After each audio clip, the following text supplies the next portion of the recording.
Il y a peu d'éléments atmosphériques dont la symbolique varie autant que celle des nuages. Ainsi les nuages roses sont-ils, pour les Chinois, synonymes de joie et de prospérité, tandis qu'ils sont annonciateurs de chagrin et d'insuccès dans d'autres cultures.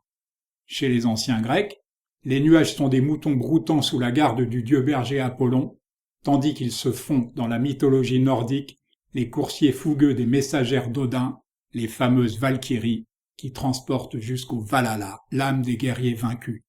Et tout le monde a en tête le nuage des chrétiens, signe de la présence de Dieu dans les cieux. Quant aux nuages de pluie, ils sont associés à la fertilité, comme semble en témoigner cette étude, plus optimiste que menaçante, de l'un des artistes les plus intéressants de la période Biedermeier. Après la pluie vient toujours le beau temps, disait le berger de mon plateau des Pyrénées, et ce ne sont pas ces deux très beaux peintres voyageurs norvégiens formés à Düsseldorf qui le démentiraient. Mais je montre rarement une vidéo sans un tableau de Bruegel. En voici un peu connu, représentant un paysage de fin d'automne avec des paysans qui se hâtent de rentrer les bêtes avant l'arrivée de l'orage. Et quand ce n'est pas avec Bruegel que je commence, c'est avec Ruysdael.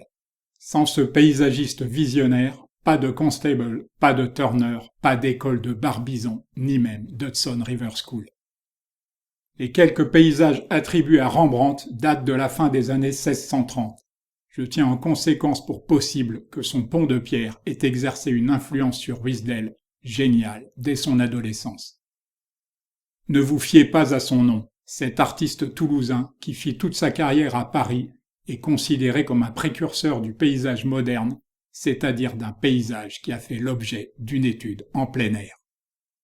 S'il n'a pas le génie révolutionnaire de son rival Turner, Constable est peut-être le plus grand visionnaire de la nature après Ruysdael. Il déclarait d'ailleurs que ce dernier hantait son esprit et s'accrochait à son cœur.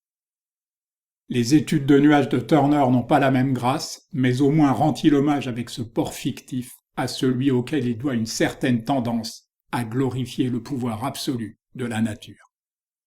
Ce romantique tardif a immortalisé une butte Montmartre originelle en peignant des moulins dont la plupart ont aujourd'hui disparu. Il fut surnommé, je vous le donne en mille, le Ruysdael de Montmartre. Cet artiste autrichien, inconnu en France, bénéficiait pourtant pour peindre les feuillages d'une dextérité proche de Fragonard. Il fut surnommé l'homme des bois de la forêt viennoise par un critique de son pays. Bien essayé, mais raté. Church a fait beaucoup mieux que le symbolisme pesant de ce ciel patriotique, même si l'on sait qu'il l'a peint à chaud, juste après une attaque de fort qui déclencha la guerre de sécession. Ivan Aïvazovski retrouve ici la grâce du luminisme américain disparu moins de 10 ans auparavant. Issu de l'Hudson River School, ce courant s'en était distingué par son approche contemplative et intimiste. Pour moi, ce paysagiste russe est le plus subtil du groupe des ambulants, qui compte pourtant des artistes comme Ilya Repin. Plus que son amitié pour Tchekhov, c'est sa vénération pour Corot qui éclaire sa peinture. Les nuages sont omniprésents dans les paysages hongrois et bohémiens de ce Viennois, devenu décorateur de théâtre à l'âge de 14 ans. Il était particulièrement sensible aux variations d'atmosphère.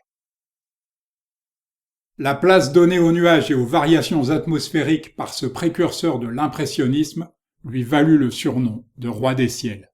C'est lui qui amena sur le motif le jeune Claude Monet, grâce lui soit rendue.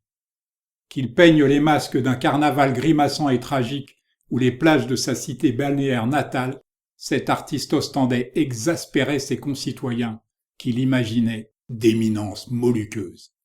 Mais le ciel nuageux le plus fameux de la peinture est peut-être signé Magritte.